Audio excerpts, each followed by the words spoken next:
धरती solar system की एकमात्र ऐसी प्लेनेट है जिस पर लाइफ एग्जिस्ट करती है।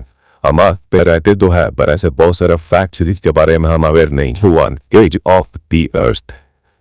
क्या आपको पता है कि धरती की एज 4.543 बिलियन ईयर्स है, मतलब कि 4 करोड़ ईयर्स। अब आपके मन में क्वेश्चन आया होगा कि अर्थ की एज साइंटिस्ट्स ने कैलकुलेट कैसे की होगी। तो मैं आपकी इंफॉर्मेशन ये बता दूं कि रेडियोमेट्रिक डेटिंग टेक्निक से कैलकुलेट किए साइंटिस्ट ने अर्थ की एज। यह एक टेक्निक है जिसमें साइंटिस्ट किसी भी पत्थर या किसी भी मटेरियल की एज कैलकुलेट करते हैं।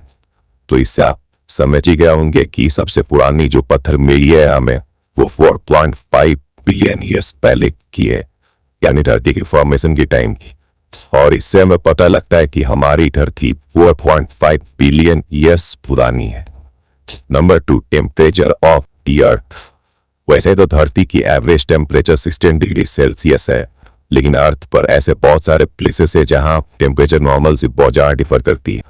10 जुलाई 1930 को पहली यूनाइटेड स्टेट्स पर आज तक की सबसे हाईएस्ट टेम्परेचर रिकॉर्ड की गई है जो 56.7 डिग्री सेल्सियस है। अगर लोएस्ट टेम्परेचर की बात की जाए तो वो है -89.2 डिग्री सेल्सियस जो जुलाई 21, 1983 को वॉस्टॉक स्टेशन पर रिकॉर्ड की गई थी। Number 3 the earth was once believed to be the centre of the universe. पहले के साइंटिस्ट यह सोचते थे कि अर्थ यूनिवर्स की सेंटर है और सारी प्लैनेट्स और सन इसके चारों ओर घूमती है। इस मॉडल को कहते हैं जियोसेंट्रिक मॉडल। फिर यह बंदा है निकोलस कोपरनिकस। इस बंदे ने हेलियोसेंट्रिक मॉडल को प्रेजेंट किया। अकॉर्डिंग टू दिस मॉडल सन अर्थ के चारों ओर नहीं घूमती बल्कि अर्थ सन के चारों ओर घूमती है। और ये तो हम जानते ही कि जियो मॉडल गलत है और हेलियो मॉडल बिल्कुल सही। Number 4 the rotation of the earth is gradually slowing down. जी हाँ, आपने अपने कानों से बिल्कुल सही सुना। अर्थ की रोटेशनल स्पीड धीरे स्लो होते जा रही है। अगर हम दी एक्सेलरेशन रेट की बात करें तो ये 70 मिलीसेकंड पर 100 ईयर्स की है। पर अर्थ की स्पीड कम क्यों हो रही है? क्या है ना कि मून अर्थ से दूर की सतह पर लगभग 3.7 सेंटीमीटर पर ईयर के हिसाब से, और इसलिए धरती की रोटेशन स्लो होती जा रही है। धरती मून से जितना दूर जाएगी अर्थ की रोटेशन उतनी स्लो होती जाएगी।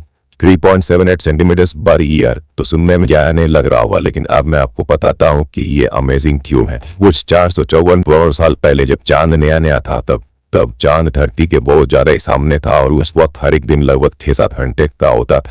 लेकिन आज लगभग 450 करोड़ साल बाद मून दूर की सत्ता गया और धरती स्लो होती गई, और इसलिए आज हर एक दिन 24 घंटे की होती है।